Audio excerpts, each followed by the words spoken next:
Look at this hand from Amanda the Adventurer 2's demo. Count the number of fingers. 1, 2, 3, 4, 5. That might seem pretty unsurprising, but throughout the game, we are constantly shown that Amanda doesn't have 5 fingers. She has 4. That single detail was enough to send me down a rabbit hole and revealed there was more lore in this small demo than meets the eye.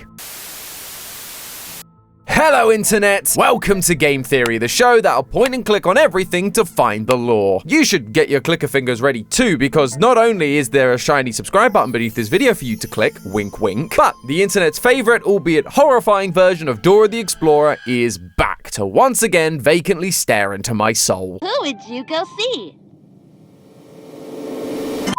If you're unaware, this is Amanda the Adventurer, and she is the main character for a game that was initially made as part of a game jam that blew up a couple of years ago. Since then, it was turned into a full game where we try to figure out what happened to some local missing kids in our aunt's attic using VHS tapes from an old kids TV show, Amanda the Adventurer. However, it becomes immediately clear that something is off with this show. It discusses a lot of strange subjects like rotting flesh, playing with knives, and if you don't answer how Amanda wants you to, she begins to freak out and turns into a monster that'll come and kill you.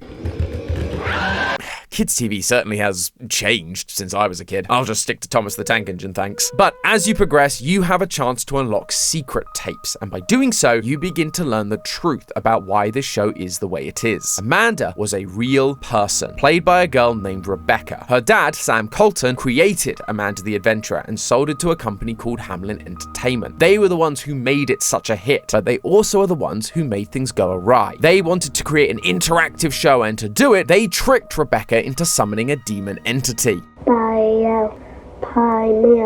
I feel like there was an easier way to do this, but indie horror got an indie horror, I guess. Regardless, one of these demons did manifest, and now it inhabits her body. It even kept the cute pigtails. But Rebecca wasn't completely lost. No, her mind was transferred into the show. We see evidence of neurosurgical experts in the show's credits, and whenever we bring up something from Rebecca's real life, Amanda gets mad, and suddenly the demon is knocking on our door trying to hunt us down. And the hunt has begun again, because now we have a demo for the upcoming sequel where we are continuing our investigation at a local library. After picking up a couple of books with funny names. By Puberty. Puberty? I don't know.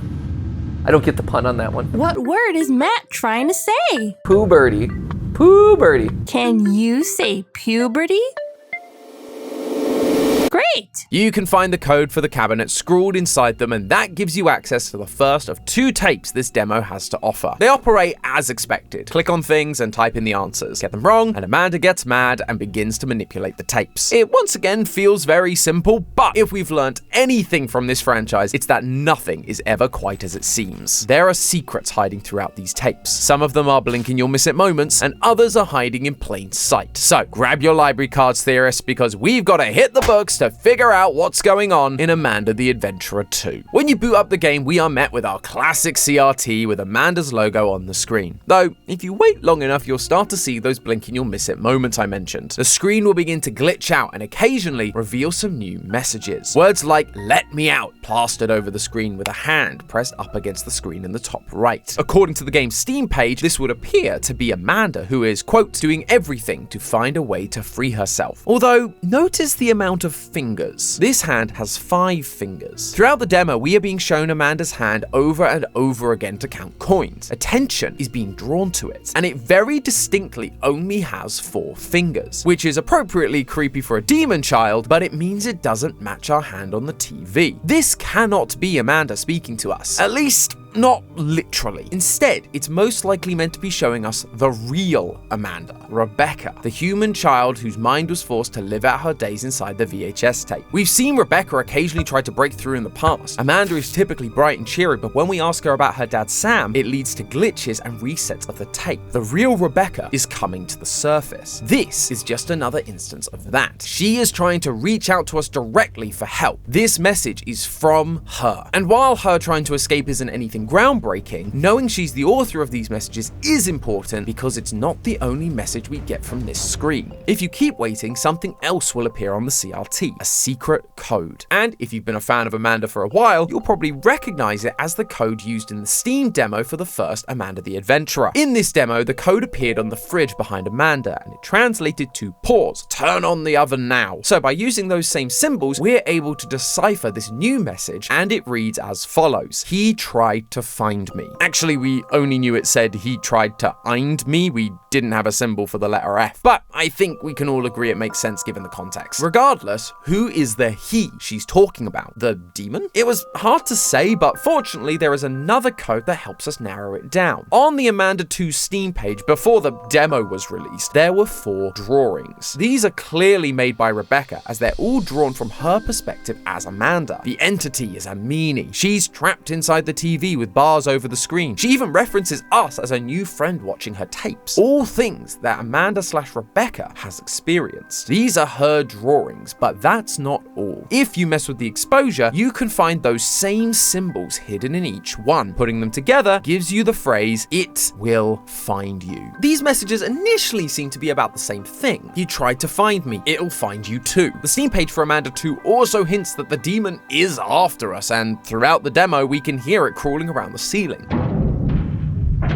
So it would make sense that that's what she's referring to. But 2 things stood out to me. One, she said he tried to find me. We know the demon did find Amanda. She is possessed after all. So that seems to not line up. But the second thing is her use of pronouns. In the first message, she uses he, while the second uses it, which tells me that she's actually talking about 2 separate entities here. Why else would she change how she refers to them? The it is almost certainly the demon entity. We've already established it's chasing us in this new demo, and it's not really a guy, gal, or non-binary pal. It's a thing, a demon, a monster, an it. But then, who is she talking about when she says he? Well, the only male character we are fully aware of so far is Sam, Rebecca's adopted father and the creator of Amanda the Adventurer. It would make sense that if his daughter suddenly disappeared, or he felt like his daughter was suddenly possessed by a demon, that he would go looking for the real Rebecca. It's just good fatherly behavior, which is a nice change from our usual indie horror fathers. But Sam is also missing, and in our last theory we concluded that Sam was actually a guinea pig for the mind transfer experiments that Hamelin Entertainment was doing, testing it on him before they tried it out on Rebecca. This was all because we got this VHS tape showing Rebecca on her own signing a document before being taken away to a room by members of Hamelin Entertainment. We presumed this meant Sam had already gone missing, but I'm not so sure that's the case anymore. We don't know for sure when Sam went missing. The news report doesn't give us a date, instead it just talks about future events being cancelled and to give Rebecca some privacy. That would make you think that Rebecca was still around prior to Sam's disappearance, but then we got this moment from the new demo. Amanda sells one of her stuffed toys, specifically a rooster. This franchise loves its symbolism, with lots of elements like the lonely kitten trapped in a cage from the first game representing Rebecca trapped in the TV by Hamelin Entertainment. During the What is Family tape from the first game, we also encounter a rooster, and she asks us what it's called. If instead of rooster we type in Sam, Amanda begins to freak out. What did you say? The rooster is a representation of Sam, but her giving him up like this for money feels like a reflection of that moment we saw with Rebecca signing the papers. Maybe she was given promises of money or travel, things that Sam wasn't able to give her, and so she was encouraged to cut him out of the picture. Or maybe it was to be emancipated so she could make her own decisions, or so Hamelin could do whatever they wanted because Sam couldn't stop them. Either way, she's removing Sam for some kind of reward, and is then led to a guarded room and likely experimented on, turning her into the monster we know today. And if that happened, Sam would be trying to find her, sticking his nose where Hamelin doesn't want it, and so they would just decide to dispose of him. But there is one part of our original Sam theory that this game seems to be bringing up, one that has been hotly debated since the original release of the game. Is Sam actually woolly? There are a lot of interpretations out there right now, and it's fair, we actually don't have a lot to work with. But the main reason I ask this now is because of this moment in the demo, where Amanda asks us who we'd like to go see. You could visit anyone in the world.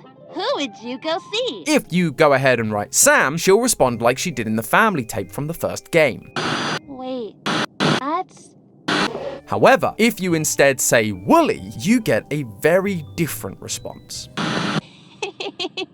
Yeah, if you could find him. Those are two completely opposite responses. Surely that means they can't be the same character, and that's true if Amanda doesn't know they're the same character. And I say that because outside of this moment, the parallels between Sam and Wooly are only getting stronger. On the penultimate tape from the first game, we saw Amanda trying to do surgery on Wooly, killing him in the process on the operating table, showing that whoever Wooly is, he was operated on and turned into another character just like Rebecca was, and just like we suspect Sam to be. In this new demo, Wooly is noticeably absent. He's even missing from the logo, and when we ask Amanda about him, she just teases us about whether we can find him. Wooly is missing, and we aren't supposed to be able to locate him, which is awfully similar to what we know about Sam. He went missing at the hands of Hamelin, and no one has been able to find him yet. During the second tape in Amanda 2, which is basically just a teaser for the full game, we get this moment. There's a legend that there is a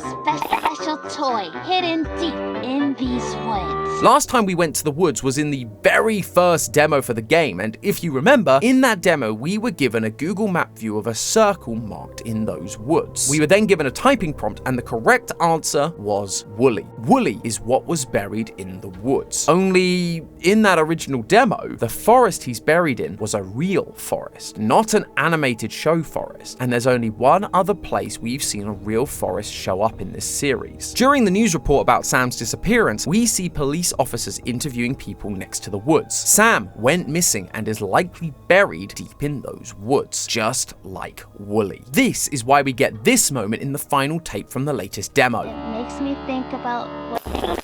She's looking at a dead Wooly buried in a hole in the woods. But I also suspect, based on the glitches, it's a moment where we can tell her what she's really seeing. And if we type in Sam, she'll start to make the connection. Up until now, she's not been aware of who Wooly really is. He's just a buzzkill that doesn't let her do all the twisted things she wants to do. But whenever we bring up Sam, the mask begins to fall and the real Rebecca begins to shine through, trying to remember who she really is. When she comes across Wooly in that hole, something is going to click, connecting the real-life burial site of her dad to the burial site of Wooly. And that is going to once again bring the real Rebecca to the surface. And the more we can make that happen, the better chance we are going to have of freeing her. However, while we're trying to help Amanda, it appears like we're going to be facing some opposition going forward. No, I don't mean the demonic Amanda that's in the ceiling. I'm talking about something way worse. An opossum.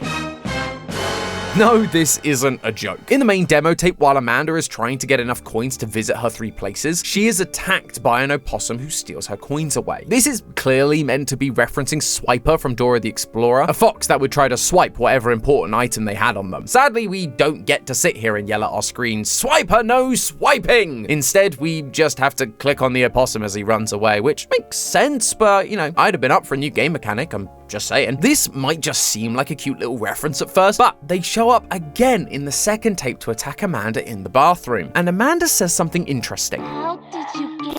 Who even are you? Go away! That line, "Who even are you?" set off my theory alarms. It makes sense for her to wonder how a pest got into her house, but wondering who they are? The only reason she'd say that is to help clue us in that they're supposed to be someone important. Plus, the types of animal characters we see in this game do seem to matter. Wooly being a sheep shows that he's just falling in line, doing what he's told by Amanda and Hamelin. So I started looking into opossums to see if there was anything I could learn that might help us figure out who this is. The first thing I remembered from my biology classes was the opossum's diet, and I promise I'm going somewhere with this. While they are omnivores, meaning they basically eat anything, they're known as opportunistic omnivores. Rather than hunting things, they will take whatever they happen to come across. And one thing that is known to include is carrion, otherwise known as rotting flesh, something we are very familiar with in this series. Sometimes I feel myself rotting. Amanda's physical body is rotting away somewhere, and now suddenly there's a creature known for consuming rotten flesh clawing at Amanda? That can't be a coincidence. And it likely means whoever or whatever the opossum is, it's more likely connected to Amanda's physical body than it is her new TV persona. However, they are also known for eating non-rotting creatures too. Most notably, despite a lot of bad press, they are considered very useful for humans, as they also eat other pests like rodents. And when I think of rodents, I immediately think back back to what we learnt in our last theory. The name Hamelin comes from the story of the Pied Piper, where the piper lures all the rats out of Hamelin town. When the town won't pay, he then leads all the children out of the town as well. Last time we saw that Hamelin was drawing all the children away from their homes. They were the rats, and we believe they ended up in the show like Rebecca did, just as background objects with eyes. Hamelin was consuming them for their own personal gain, just like an opossum consumes rats. The opossum is Hamelin, either a person from Hamelin or just something put in place by Hamelin to keep Amanda on track. In the initial tape, Amanda wants us to go to the Isle of Dead Dolls. The Isle of Dead Dolls is an island located near Mexico City, and the legend goes that a man came across a dead girl in the canal. The next day, a doll floated down that same canal, so he fished it out and hung it up in the trees to ward off evil spirits. That's why Amanda asks us, Do you think that really works? she's trying to ward off evil spirits, the demon that is controlling her. But Hamelin doesn't want her to fend off the demon that they've tried so hard to summon, nor do they want Amanda escaping her TV prison. So the opossum shows up and steals the coins from her hand to stop her progressing. But the connection goes even deeper when you start to look at the spiritual meaning behind the opossum. I've mentioned how the opossum is this game's version of Dora's Swiper, and we did a whole theory over on our sister channel about how Swiper is actually an evil fox spirit living inside a computer game. And given we're dealing with demons inside of a video game, it felt kind of important to check out those spiritual elements too. Unlike the fox, the opossum is far less common in folktales. I could only find a handful from North and South America, and they also seem to paint the opossum as a trickster, much like their foxy counterparts. However, they are sometimes shown to be different, mainly that they are foolish and vain. There's one Native American legend called Why Opossum's Tail is Bare, and in it we learn the opossum is jealous of the raccoon's striped tail and wanted one of its own. It asked the raccoon how it got them and was told to wrap its tail in bark where it wanted the rings and then to light it on fire. Yeah, I think you can probably see where this is going. It did just that, and in doing so, it set its whole tail on fire, and the burns were so bad that the fur never grew back, leaving its bare tail. To me, this reflects exactly what we've seen from Hamelin Entertainment. They were messing with forces they didn't understand, demonology, all in the attempt to make the perfect viral kids show, but their hubris caused their downfall. Much like the opossum, their plan backfired. They summoned a demon, but they couldn't control it, and now it's out in the world. And the child they put into the TV is now rebelling too, talking about horrible subjects and